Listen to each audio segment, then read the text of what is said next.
Este livro, A Mão e a Luva, O que elege um presidente, de minha autoria, com Tiago Garrido, trata de todas as eleições presidenciais ocorridas no Brasil desde 1989 até agora. 9 eleições presidenciais, 8 eleições concluídas e 1 em andamento.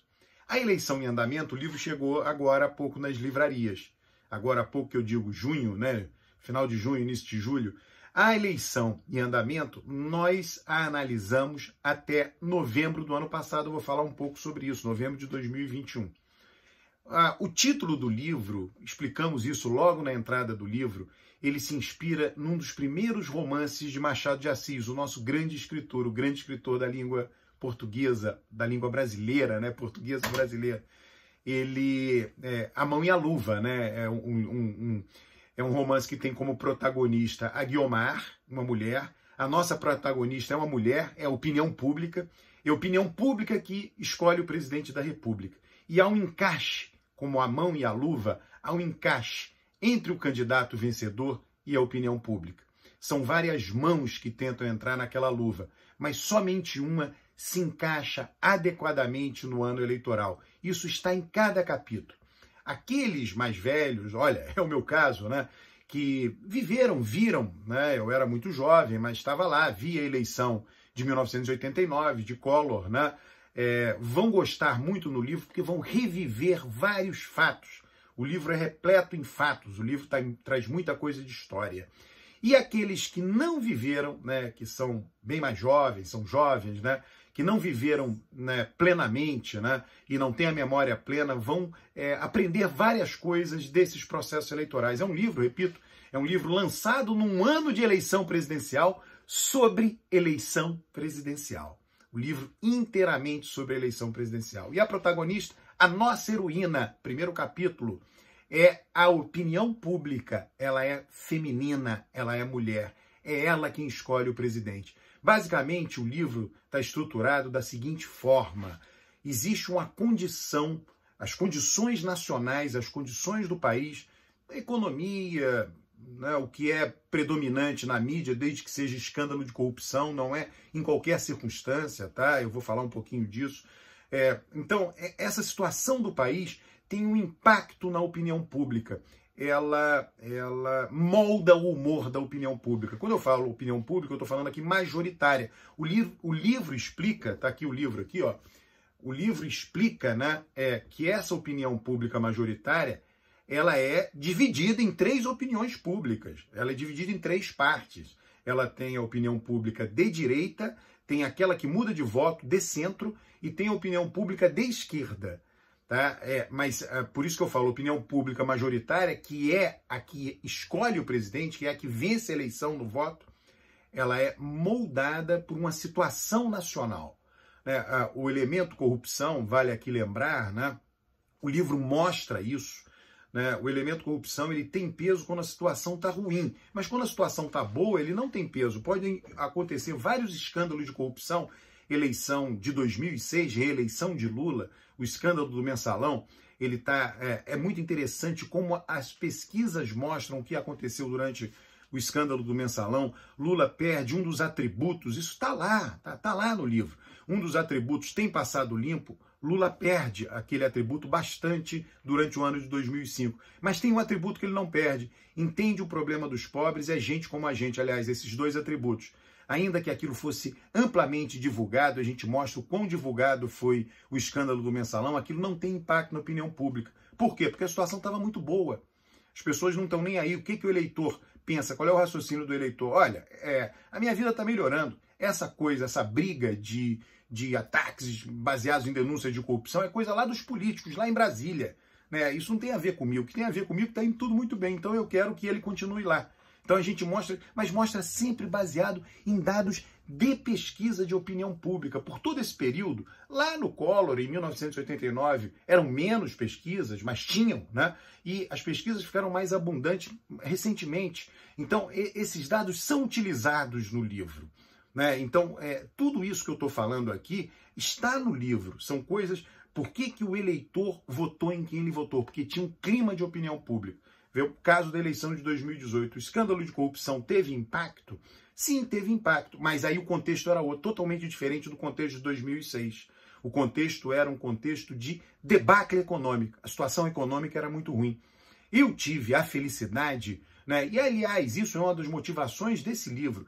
Eu tenho dezenas, sei lá, centenas de pesquisas que eu fiz privadamente para clientes privados, cujos dados são de propriedade da minha empresa, que eu pude utilizar no livro. Quando eu vi esses dados, depois de passado anos, né? Esse livro, na verdade, é um livro que está em preparação há 20 anos, né? Porque são 20 anos de eleição presidencial, há mais de 20 anos, né? Desde 1989, desde 1990, ele está em preparação desde lá, porque é um acúmulo de dados, né? E esses dados que eu acumulei foram os grandes motivadores de tomar a iniciativa de escrever esse livro. Se não tivesse o Tiago, dificilmente eu teria escrito, porque um coautor incentiva, né? A gente escreve um pedaço, vai para lá, ele escreve outro, vem para cá. Então cria um incentivo, cria uma obrigação moral de escrever o livro, né? Que é totalmente diferente sem o coautor. E baseado nesses dados, está lá, eleição de 2018, pesquisa que eu coordenei, 2018. Né? Quem é o responsável pelo problema da crise econômica? A crise econômica se abateu o Brasil, etc. E aí, na pergunta, opinião pública, pesquisa nacional, Brasil inteiro, mencionava-se PT, PMDB, PSDB, outros partidos. PT, PMDB e PSDB liderando, responsável pela crise econômica. Quem é o responsável pelos escândalos de corrupção, pela crise moral, sei lá, tem lá a pergunta exata como foi formulada. Primeiro lugar, PT, segundo, PSDB, terceiro, PMDB.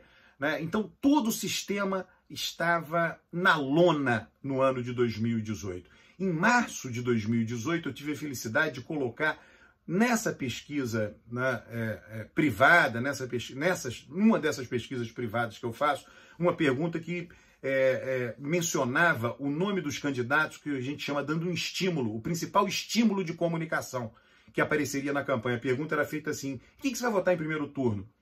Bolsonaro, que é candidato a presidente pela primeira vez, Jacques Wagner, com apoio do PT, que é do PT, foi governador da Bahia, Geraldo Alckmin, foi governador de São Paulo, do PSTB, Luciano Huck, que é apresentador de TV da Rede Globo, Marina Silva, que já foi candidata a presidente 2 vezes. Nessa pergunta não tinha o nome de Lula, nessa pergunta não tinha o nome de Haddad, na época se dizia que se Lula não fosse candidato, quem seria Jacques Wagner. Não tinha o nome de Ciro, pois ele não havia decidido, não estava muito claro, menos claro, Huck era mais falado do que Ciro. Mas, pois bem, nessa pergunta assim formulada, com esses estímulos, Bolsonaro estava em primeiro lugar em março de 2018. Sem fake news, sem apoio evangélico, sem nada, ele já estava em primeiro lugar. Por quê? Nós, em março de 2018, demos o estímulo que apareceria na campanha. Eu mencionei isso num debate sobre o livro, mas por que você não disse que Jacques Wagner era candidato a presidente pela primeira vez? Porque esse não era o conceito de comunicação que importava. O que ia aparecer na campanha é que Jacques Wagner era candidato do PT e de Lula, como apareceu isso para Haddad. Né? Então, o que apareceu na campanha? Que Jair Bolsonaro nunca tinha sido candidato, era de fora do sistema, esse era o conceito. E ali, com antecedência, a mesma coisa eu fiz em pesquisas privadas em 2010, dizendo que Dilma era candidata de Lula e Serra e Aécio formariam uma chapa, Serra candidata a presidente, Aécio de vice. Dilma liderava as nossas pesquisas desde mais de um ano antes da eleição, desde 2009. Está tudo no livro, você vai adorar. O livro tem uma linguagem fácil, uma linguagem fluente, já vendeu muito já o livro até agora. Nós estamos bem satisfeitos, nossos editores, uma das maiores editoras do Brasil, se não a maior editora, Editora Record. Quando eu falo Editora Record, eu estou falando um grupo editorial. Se você entrar no site da Editora Record, você irá ver inúmeros selos editoriais. Uma boa editora faz um trabalho profissional de primeira qualidade no início ao fim, a qualidade da capa, diagramação, revisão, a distribuição do livro é algo fundamental. O livro está em todas as livrarias físicas do Brasil e está na internet, em todas as livrarias, enfim, online do Brasil. Você vai adorar, você que gosta de política, gosta de eleição.